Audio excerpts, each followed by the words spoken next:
today I'm honored and thrilled to have Andra Watkins with us this morning or this afternoon. Andra is an author, a Substacker. The Substack is called, where did I write it down? I love the title. For Such a Time as This, a guide to decode the country that America has chosen to be. And Andra has expertise in a lot of things. She's written a book about um, Meriwether Lewis, the great Western explorer, a kind of a historical fiction, but she also has walked the Natchez Trace herself. She grew up with within the South Carolina moral majority-led anti-abortion movement, and she's coming to us live from Charleston. Am I right? Charleston or Savannah? Charleston. I'm not in Charleston now, but I don't talk about where I am publicly. So. Okay. All right. From an undisclosed location. Yeah, I lived there for 33 years, so longer than anyone else. So you know what of you're about to speak. So I first came across Andra a couple months ago. Somebody sent me your article in Newsweek about your upbringing in the anti-abortion movement in the far-right church of your youth in South Carolina.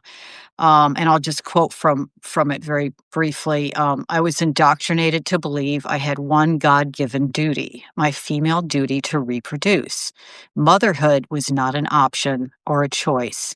It was my duty to bear as many children as my, quote, good Christian husband demanded. And you wrote in that article that this upbringing and the rules around it basically influenced you eventually to decide never to have children at all. And I wonder if you could just go through a little bit of your own story of how you came to exit that community of, I guess, Christian, would you call them Christian nationalists? Yes. Yes. Okay. So how you came to exit that community? In my work, I talk about there are three broad types of Christian nationalists, and I was in the Protestant Baptist version of Christian nationalism in the South. You see that today in people like Mike Johnson, people like Dusty Devers out of Oklahoma. So Joel Webbin is kind of part of that group. So that's the sect of it that I grew up in. There are other sects of it. We don't need to get into that. But, my parents put me in a Christian school that was attached to a Christian nationalist church from kindergarten. So I went from kindergarten through 12th grade at that Christian school, being taught out of Christian nationalist textbooks, a lot of them developed by Bob Jones University or Pensacola Christian College. And I went to Liberty University for my freshman year of college. So, I had a long time in that world. It wasn't what I chose. It was chosen for me.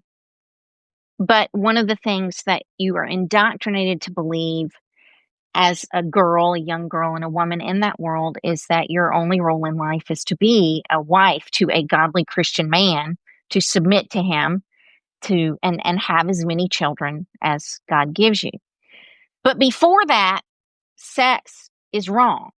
You don't have any sex education in this world. So I wasn't taught what sex was. I was just taught not to have it because teaching us about it made us curious. So we couldn't learn about it because then we would want to do it.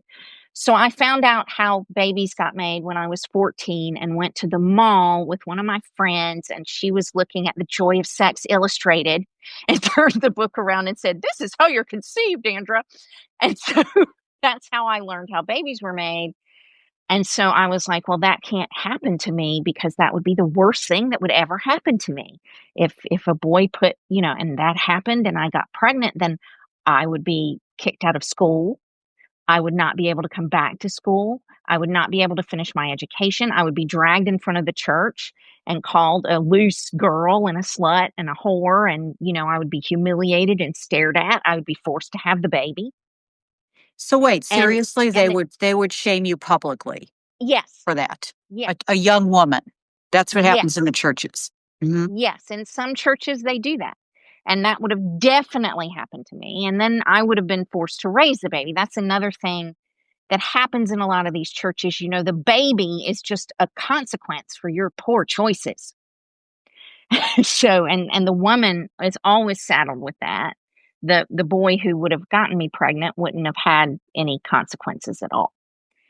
So I spent every day as a teenager in that environment going, well, being pregnant is the worst thing that could ever happen to me. I can't get pregnant. I can't allow that to happen.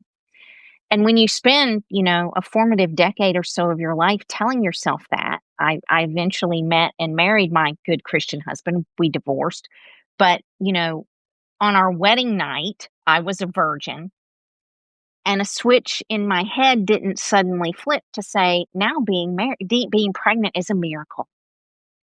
Getting pregnant is the best thing that will ever happen to me. That's not how your brain works psychologically after you've spent more than a decade telling yourself it would be the worst thing that could ever happen to you. So I was never able to get over that conditioning from that very formative time in my life. And so I was always terrified of getting pregnant. My husband now, when he met me, he was always kind of weirded out by how obsessive I was about my birth control pills and how I always had them with me. And I always had to know where they were. And I took them at the same time of day. And, I was just so concerned about getting pregnant. And so finally, in my early 40s, I was like, I don't want to worry about this anymore. I had a procedure and it's like, now I don't have to worry about this anymore. Wow. So, and I don't regret it. But I tell that story as another way to show people how the anti-abortion movement can really warp people, young people, in ways that maybe they don't realize are happening or ways that they mean. And when I wrote that article, my niece was in college, in a Southern college, and they told me several of my roommates take pregnancy tests every day over the counter, even if they haven't been having sex, even if they're on the pill, because they're so scared of being pregnant now. And so these laws and these bans and this view from Christian nationalism and the anti-abortion movement causes so much psychological damage to people that I don't think we talk about enough. Now, this your upbringing, your teenage years and college years happened during a period when abortion was legal in this country. Yes, It was it was the legal where 70s you and were, 80s. technically, Yeah, correct? yeah. So your feeling about being pregnant and being impregnated didn't really have to do with the idea that you would want to have an abortion because that was legal. So how uh how has that changed now where women actually in that state for sure would not be able to get access to an abortion? Was abortion so verboten that it would never even cross the minds of these, that it was such a sinful thing that you would go straight to HE double toothpicks? Yeah, yeah. No, it would never have been considered, and I wouldn't have had. One of the things that Christian nationalist congregations do is they indoctrinate you so that you really don't have any connections outside of it. So I wouldn't have even known who to ask Wow. if I had found myself in that position. You're so sheltered. There's this whole language that you learn to speak, which is what I spend a lot of time on my Substack decoding for people, because now a lot of our politicians use it. And so I want people to know what they really mean when they say some of these things. So you speak this weird language that nobody else does. You don't sound normal. You don't sound sane a lot of the time. And so I didn't really have anybody that I could have turned to if that had happened to me. Plus, I mean, there were all these propagandists that went around in the 70s and 80s in the Christian nationalist movement and would show. There was the one that played records backwards and talked about backmasking and that rock music was so terrible. So he came to our church and did his show. There was one that went around talking about how bad Russia was, the Soviet Union, and how they tortured Christians and, you know, acted out scenes of torture when we were like 12. I had nightmares about it. So there was that guy. And then there was the films about abortion and what abortions did, untrue pictures of what the development process of a fetus was like. So you're instantly thinking that as soon as you're pregnant, it's this little tiny formed person in there. That's Hmm. what I thought. That's what Hmm. all of us thought.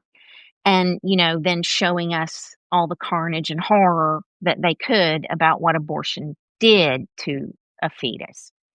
So, you know, growing up, my mother would take me into the voting booth with her and be like, this is, you have to vote, Andra. It's important because we have to vote for people who are against abortion. That was all she cared about. And that was what we were indoctrinated. The women in that church were indoctrinated to care about nothing but whether a politician was anti abortion or not.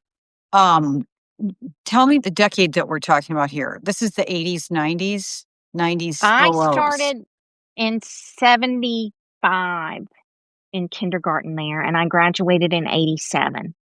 Okay. So it was a very early part of the moral majority. The church that I was in affiliated with the moral majority earlier. My pastor subsequently ruptured with Jerry Falwell Jr. over the whole Pat Baker PTL club thing. And so, but they were very tightly affiliated until that. Um, One of the, I mean, so what's interesting about this to me is that now, we're decades on from the 80s. And there's this resurgence, or at least a mainstreaming of what you're describing as this kind of sheltered, Mhm. enclosed, I don't want to say cult like, but in a way, kind of a It's a closed, cult. an enclosed social world. And now it's, you have Mike Johnson as the House Speaker. And I do want you to talk a little bit about the coding. But before we get there, I mean, and this is really kind of related to it. To me, watching what's been happening in the country and watching these, the evangelical movement, at least over the last 20 years, the thing that I always marvel at, well, many things, hypocrisy being one, but the thing that sort of surprises me all the time is the sense of siege and paranoia that they inculcate or actually feel, and this sense of like the world outside our community is not just sinful, but it's out to get us. And I kind of wonder if whether that's because young people are moving away from the church and they need to keep it enclosed to keep this system going. I mean, there were studies done in the first Trump administration. There were huge drop-offs. The youth were moving away. So I just wonder if you could talk a little bit about that sense of paranoia and siege, and how, I mean, you talk about your own personal feeling about, the anxiousness and the effect of this on your mental state, but the kind of group siege mentality, and where is that coming from, and how is it being transferred down the line over decades now? So the Heritage Foundation was founded in 1973. The Moral Majority was founded in 1979. The first Project 2025 Mandate for Leadership was published in 1979. But in between that time, something happened. And this has been written about in Slate and other places. Other people have written about it. It was in the mid 70s, Bob Jones University lost their tax exempt status for a time because they refused to admit people of color. Mm. And that was something that I heard about as a small child from the pulpit. It wasn't talked about as a racist thing. It was turned into these liberal government people are coming after us, coming after our churches, coming after our ability to raise money and send out missionaries and preach the gospel. And this is a horrible thing. They're persecuting us. They've taken God out of schools, so we have to have our own schools. They want to teach evolution to everybody. Every time you turn around, there's some horrible elitist academic liberal politician trying to take away our right to worship Jesus. And this is just horrible. So there was this consistent drum that was beaten throughout Mm. the 70s and 80s, the whole time I was in it, of creating this persecution complex where the Mhm. whole world was out to get us. And that's another thing, like as a Christian nationalist, you're taught that you're in the world but not of it. And so anything outside of the church environment was worldly. And so I always viewed being worldly as something bad. When you say somebody is worldly, that's not bad for you. I'm assuming, it's somebody who's traveled, it's somebody who's experienced things, it's Mhm. somebody who has an interesting journey that maybe you want to hear more about, and it's a good thing. Mhm. But in my upbringing, it was the worst thing ever to be worldly. So, that combination of teaching us to always shun the world and teaching us that everybody outside of us was trying to persecute us, trying to destroy our faith.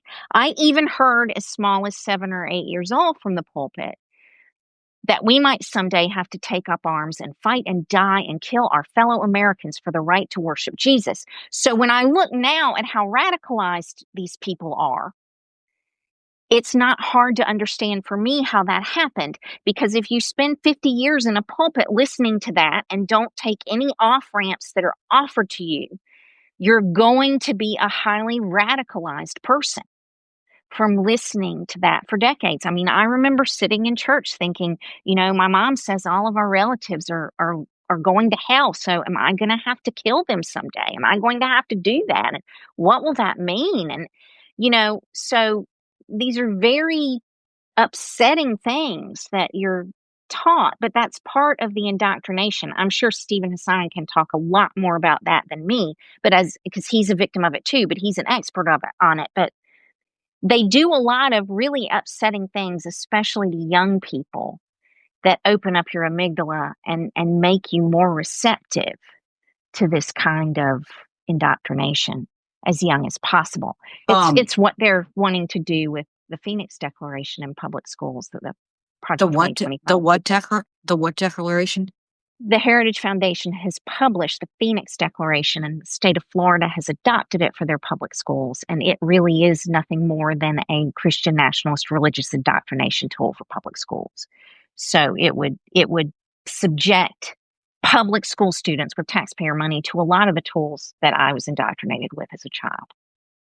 Um, okay, so looking at Speaker Mike Johnson and his, let's say, the porn app that he's proudly mentioned that he shares with his son. Um, we're a couple decades down again from when you were in that age group, but the ubiquity of the internet and the access to worldliness, whether it be porn or just, what it's like not to be a Christian, or, what it's like to live in another country, um, is it's so available. And I just wonder how is that has that increased the paranoia in these groups, and has that increased the need to sort of get out there and fight, maybe not with with weapons, but with somebody like Mike Johnson sticking with the Trump and a Stephen Miller and so on. When you look at somebody like Mike Johnson, and what they condemn the loudest is what they struggle with in private, 100% of the time. Projection. So, yeah. And so, I don't want to speculate about any of the things that a lot of people speculate about with him, but I would say that lust is probably something that he struggles with privately. If he would go so far as to put an app on his phone to track, Mike Pence, same thing, won't even have lunch with a woman who's not his wife.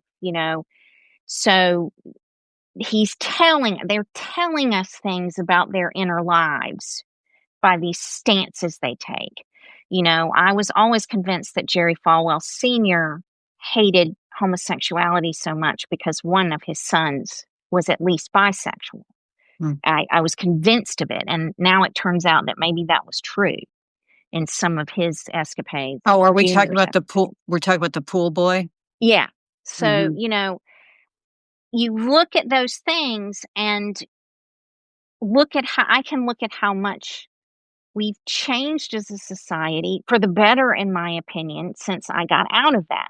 Our society has been more open and inclusive and accepting of Hmm. people from all kinds of backgrounds and different lifestyles and different choices. And that has been a positive thing. Women have made great strides, not nearly enough, but we've made great strides since I was a child. And they view all of that as bad.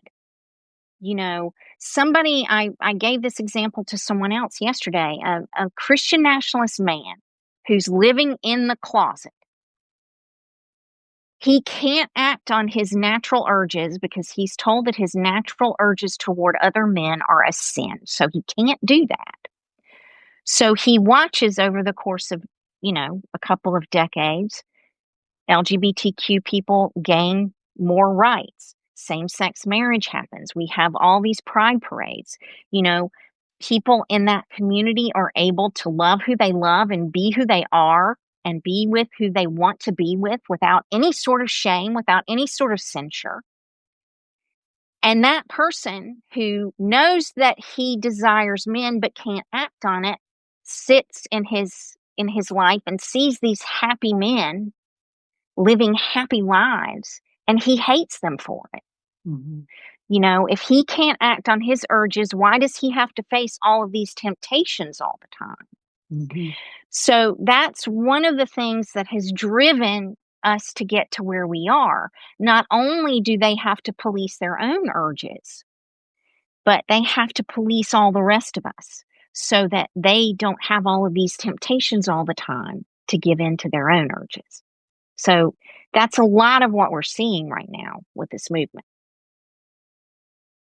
Um, Again, it just boggles my mind that people within the movement don't recognize how similar they are to the Taliban or to these,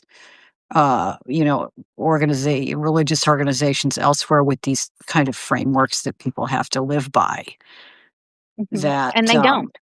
they don't recognize at all. Um, All right. So talk to me a little bit about let's talk about speaker Mike and the coded language that they're using. What do you mean by that? Where does it you said something about Genesis, and they're always that Genesis, the part of the beginning of the Bible, is where they come down, and that's their starting point. Obviously it's the starting point of the Bible. Talk to me a little bit about how that has filtered into the language of uh Christian nationalist politics. If you look at Project 2025, they had 4 promises at the beginning, and that was all coded Christian nationalist language. They say that in the Declaration of Independence and the Constitution, the founders wanted us to have the right to live the good life. And what does living the good life mean to you, Nina? What does that mean to you? Yes, being able to go outside, play in the snow, have a glass of wine once in a while. Yeah. Yeah, live my So, life, and for see some my people, kids, make it's dinner. Yeah, for some people, it's I went on this great vacation. I bought the house I wanted. I got a promotion. I'm living the good life. That is not remotely what that means to a Christian nationalist in Project 2025 or anywhere else you see that phrase from a Christian nationalist politician or sympathizer. Living the good life means living the Christian life, meaning living a holy life. When they talk about freedom and liberty, they don't mean freedom to live and let live, to do what makes you happy, to have the right to your own mind. Freedom and liberty for them means a spiritual transformation that happens so that you reject the sin nature that happened because of Genesis and the Adam and Eve story, and you have a spiritual awakening that you choose to reject that nature and embrace God and a Christian life. That's the only way you can have true freedom and liberty to a Christian nationalist. So anytime they talk about that, that's what they're talking about. And they understand that you don't understand what they're talking about. They understand when they fling these phrases around that everybody's misunderstanding them.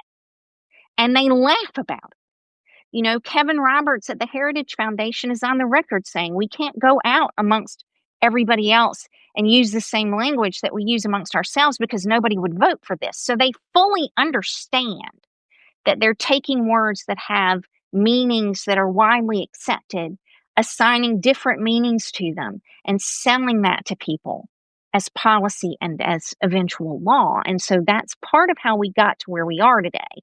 When I was in it, they weren't so hidden about it.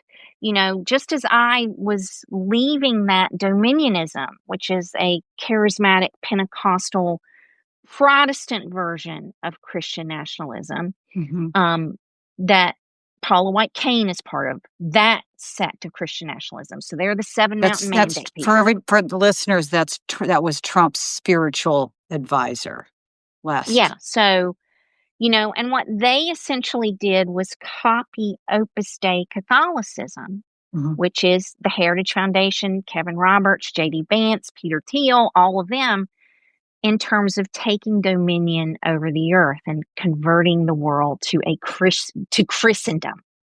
They don't mean the same thing when they talk about that because they all believe different things about who's really going to heaven. But, you know, those are the three factions of this.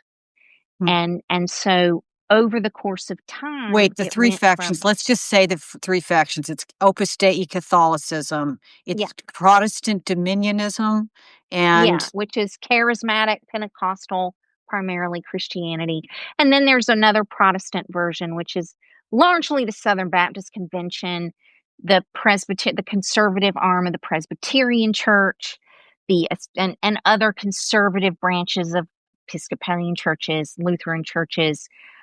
You even have offshoots that of Mormons and Jehovah's Witnesses, even though I grew up being taught that all those people were going to hell because those were cults. But Mhm. you also have Christian nationalist activities and thought processes in those groups as well. So now So those groups, even though they don't agree with each other in doctrine, they're in league in terms of remaking this country into a Christian nation. yes, and then if they succeed, they will have to have a holy war about what whose faith is they're going to force everybody to believe, because that's they do not agree about how you get to heaven or who's really a Christian.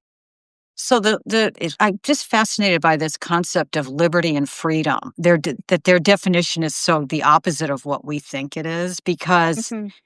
for years I've covered things like Liberty University, but they're also the Liberty. I think it was called Liberty, that legal outfit that was always running, big cases up to the Supreme Court on like school prayer. I think it had the name Liberty in its title. Alliance Defending Freedom. Yes, defending Alliance freedom. Defending Thank you. Freedom. And And you would that's their read. definition of freedom. Yes, and you would read that and think, but is it freedom to force everybody in public schools to go to do a Christian prayer at the end of the day or to read the Bible? It was always baffling, but now I think I'm sort of starting to get somewhere with this. This is absolutely fascinating. Wow. Um, so Genesis, let's get back to Genesis again because we kind of sped through what parts of Genesis they're affiliating with sin. And Okay. in my, again, I told you this before we got on, I grew up around the Mennonites actually, and I did once in a while go to their church because they proselytized our family in Michigan, and I went once or twice, but I not fully uh, anywhere near fully familiar with the Bible, but I do know the story of Adam and Eve, and Hmm. that is Genesis, right? So in Adam and Eve, it wasn't Adam who brought sin into the world; it was Eve. Chatting up the serpent, or vice versa. So, talk to me a little bit about how that part of Genesis then feeds into this whole Scott Yenner, women should stay home and submit, and JD Vance and so on. The new fringe, now mainstreamed notions about what makes an ideal American woman. Okay. So to talk about that, I have to stress my husband grew up Catholic and a traditional Catholic. And so until he met me, he always thought that people who believed that there was a literal Garden of Eden, that Adam was literally created by God, that Eve was literally made from his rib, that they lived in this garden for some period of time, that there was really a talking serpent. He always thought nobody believes that. Then he met me and met my parents and was like, oh my God, these people really do exist. So that's one of the first things that I always stress for people. If you've never run across people like this, it's easy to believe that there's just nobody who believes the literal Bible story. So Christian nationalists believe that the earth is maybe 10,000 years old, but most likely 8 to 10. That the Garden of Eden literally existed, that God created everything in 6 24-hour days and rested on the seventh day, that Adam and Eve were the first people, that a talking serpent literally did, tempt Eve to eat the fruit first, and then she tempted Adam to fall with her, which is really not how the Bible presents it. But that's how St. Augustine transmogrified that into his doctrine of original sin. And for those of you who don't know who St. Augustine was, I mean, he's the namesake of St. Augustine in Florida and other places, but Mhm. he was also a sex addict. And he joined the church 1,000 years ago, a couple thousand years ago. It was 300 AD or something, to stop being a sex addict. And so, to keep himself on the straight and narrow, he came up with this doctrine of original sin, which essentially blames women for every urge he ever had. And women are the fault. It's the fault of women that everything is wrong with the world. So, from that, we have. And that's very Taliban, actually. Yes, but I mean, there is a creation story like this as part of Islam also. Of course, yeah. And so, and there's also this creation story in the Torah. So, these three religions have really kind of advanced this misogynistic patriarchal view from this notion of this story that at Eve fell, the serpent tempted her because she was the more gullible of the two. And because Adam wasn't there, even if you go and look at the verse, it doesn't really say that, but that's how they presented it to me. Adam wasn't there minding what she was doing. And so in this moment when his back was turned, she trotted off and conspired with the serpent and ate the fruit and then came and tempted him to fall with her and have it too. And so he does that. And because she tempted him to fall with her, she had to submit to him. She had to be inferior to him. She had to have pain in childbirth. She had to suffer. Whenever I hear someone say it's a woman's calling to suffer, that is coded Christian nationalist language from that story in Genesis, where they believe that because Eve did that, all women are supposed to suffer. We're supposed to have pain. We're supposed to have setbacks. We're supposed to submit to our husbands. We're supposed to have as many children as God gives us. And that is our charge.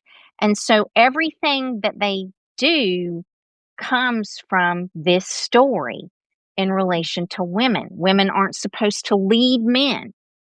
So I grew up in a church where when a boy hit 12 years old, he could no longer be taught in Sunday school by women. Wow.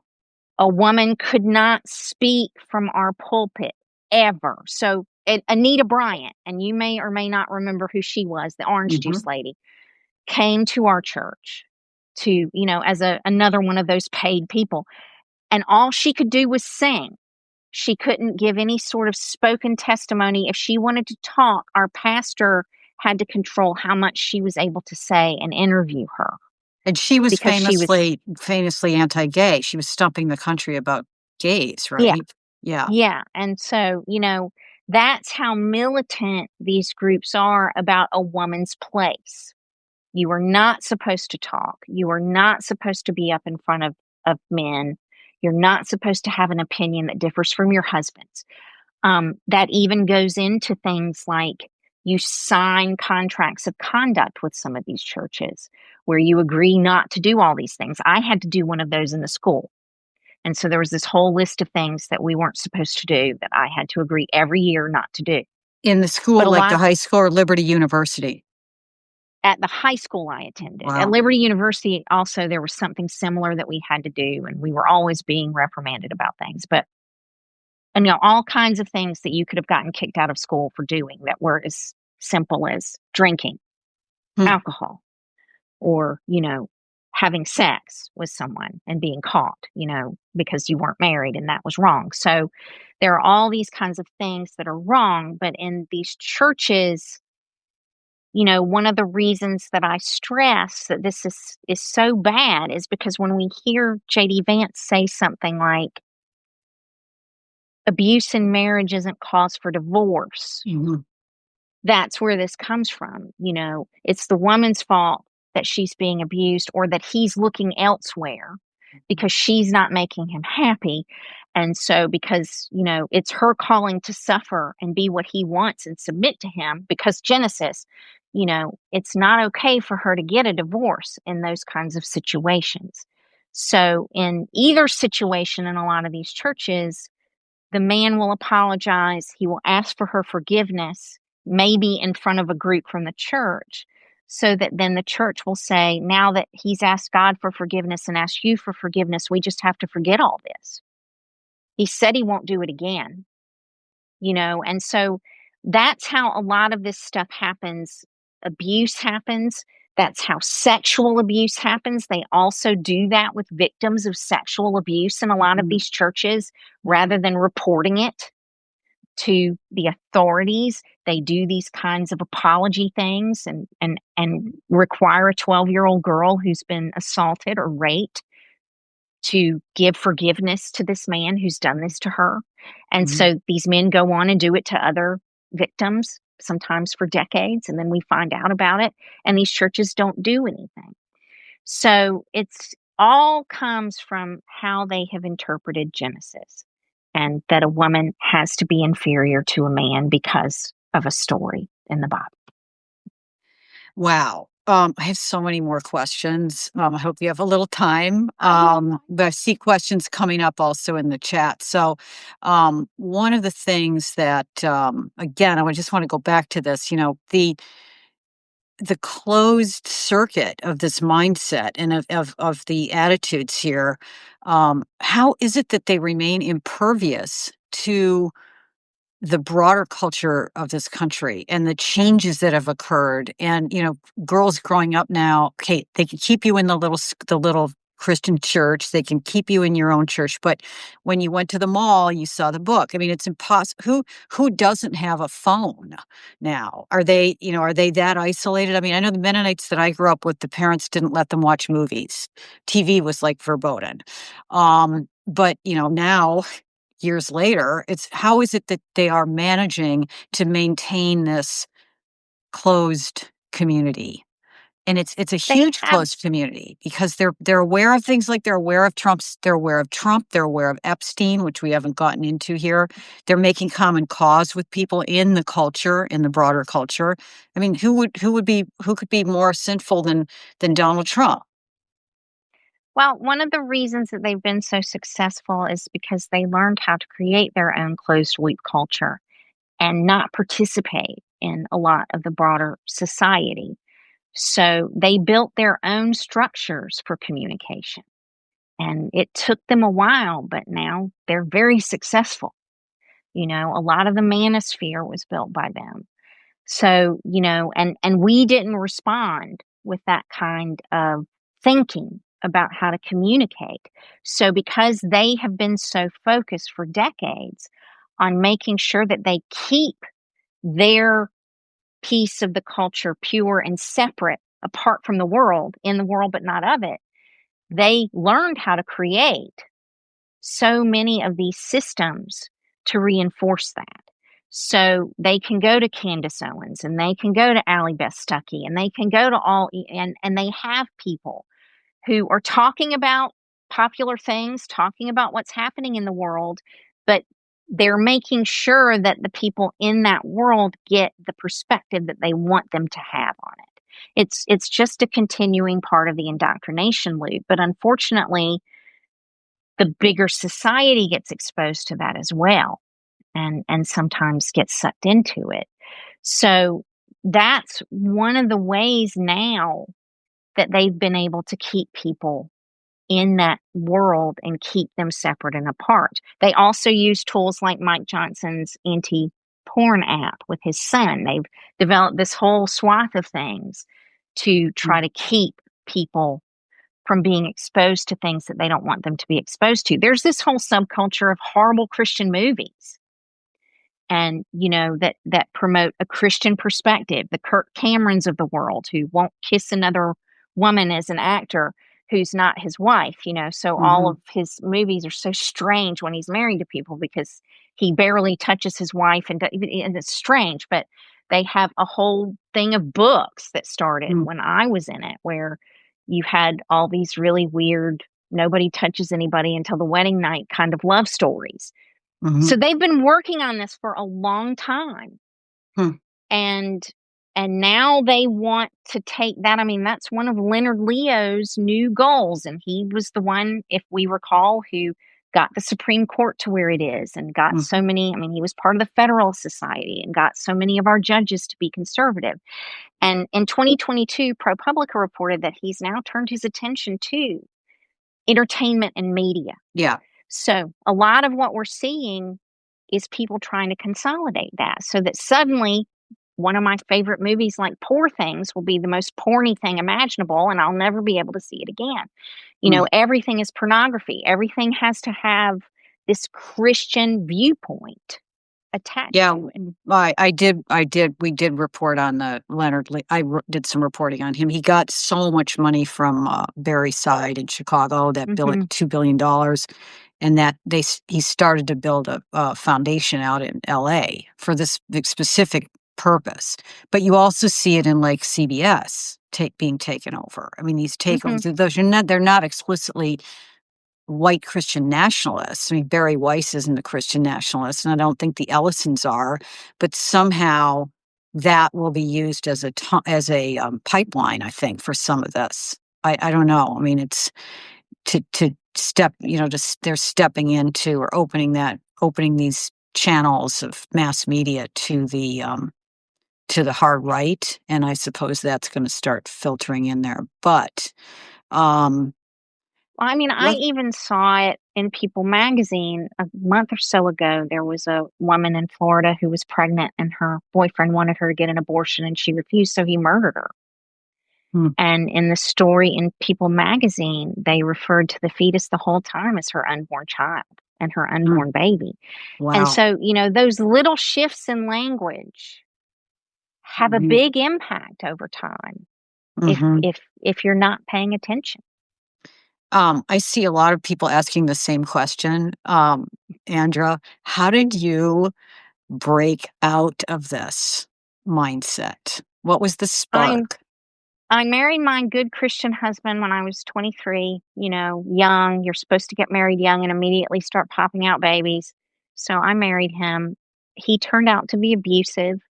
Um, and 4 years later, I made the decision to divorce him. I don't want to get into all that happened because, that was a long time ago and I don't want anybody to say anything bad about him now. I wouldn't want people talking about Yeah. who I was 30 years ago. But I made the decision to end the marriage, and I could never marry another good Christian man in that world because I was a, divorced woman with a big red D on my chest. So I spent several years kind of roaming around adjacent to that world. I was still part of it, but couldn't really be part of it anymore.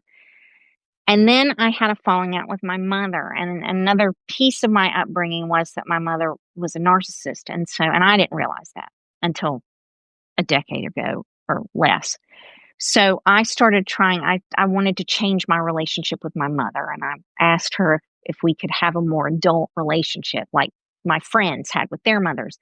And her response to that was so upsetting that it sent me down a hole. I had two very upsetting things happened to me in the span of not very many years. Mm.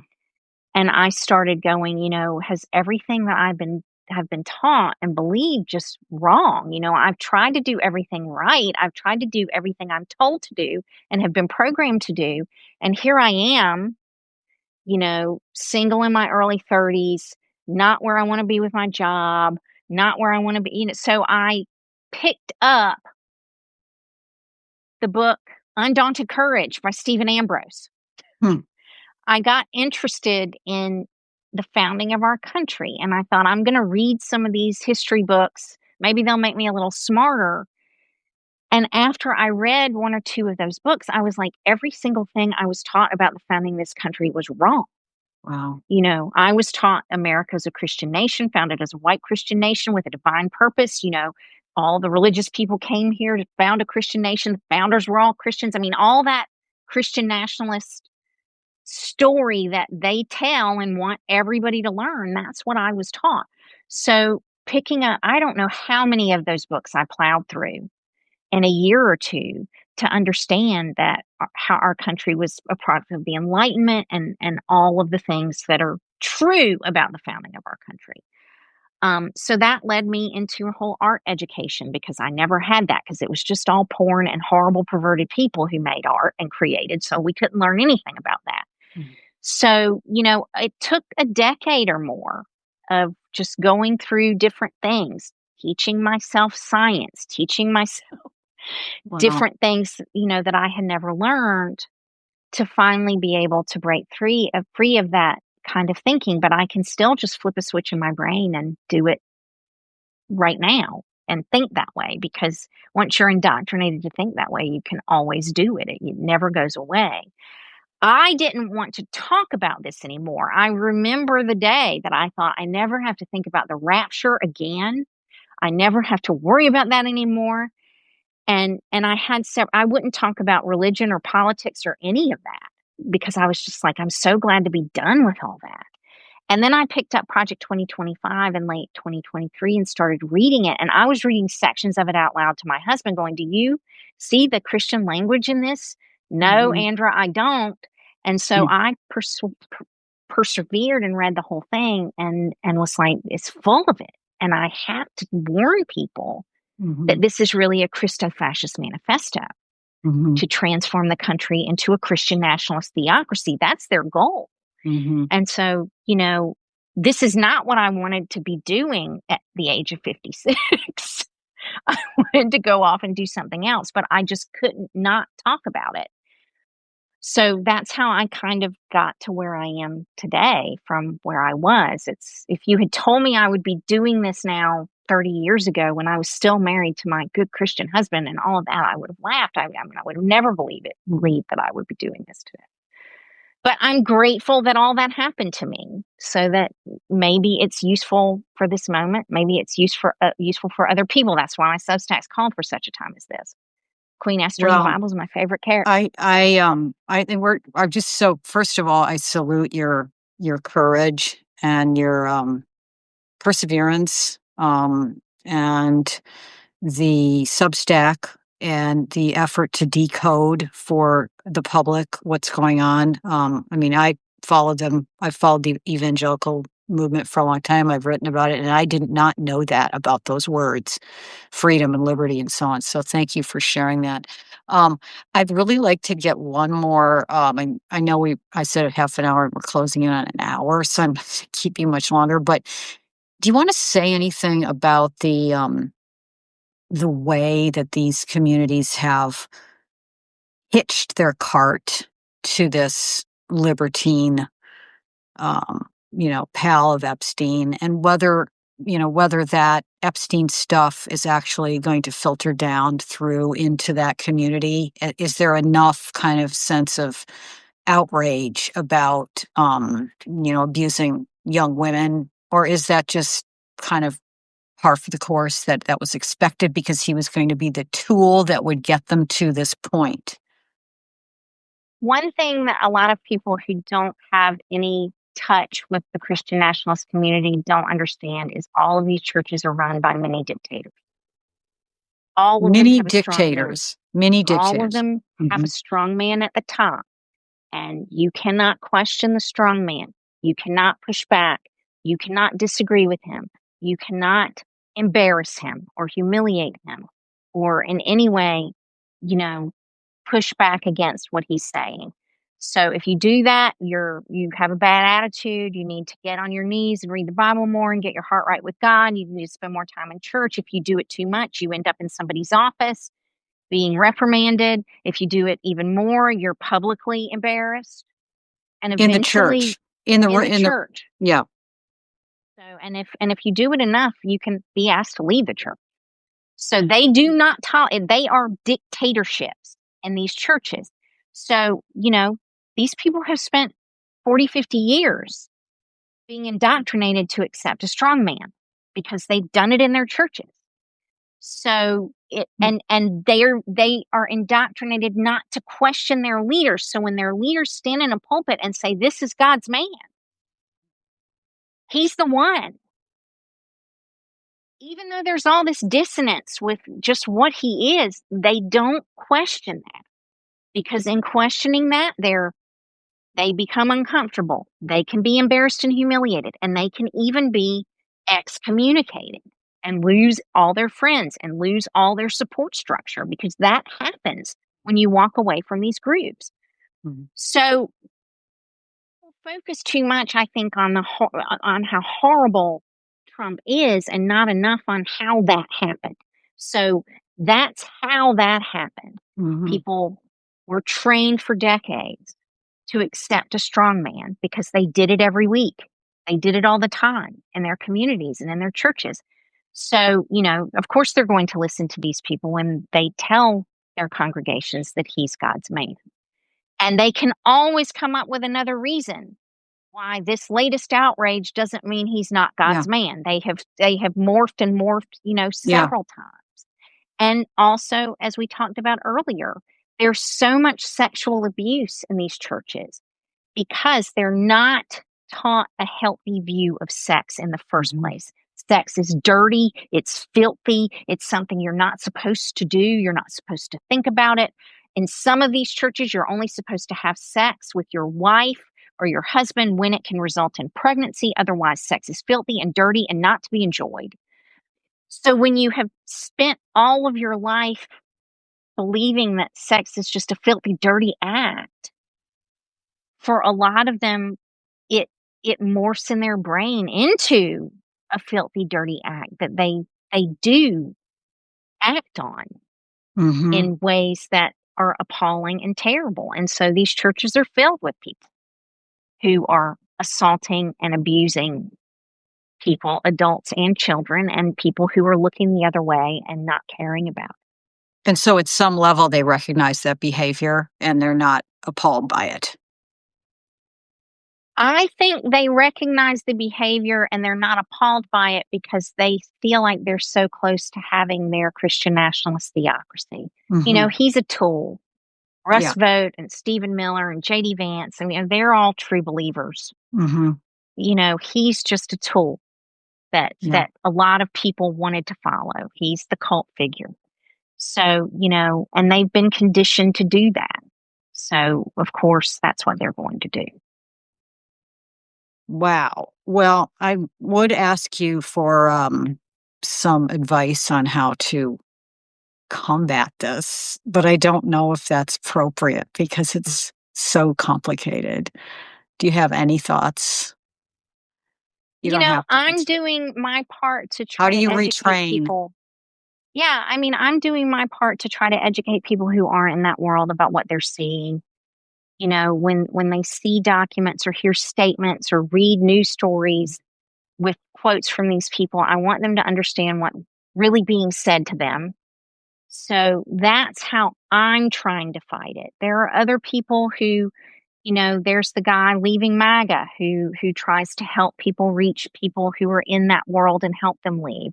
There's Dr. Stephen Hassan who talks about Yeah. cults and how to leave cults. We have a lot of tools, and everybody who wants to participate in that has to decide what they're comfortable doing.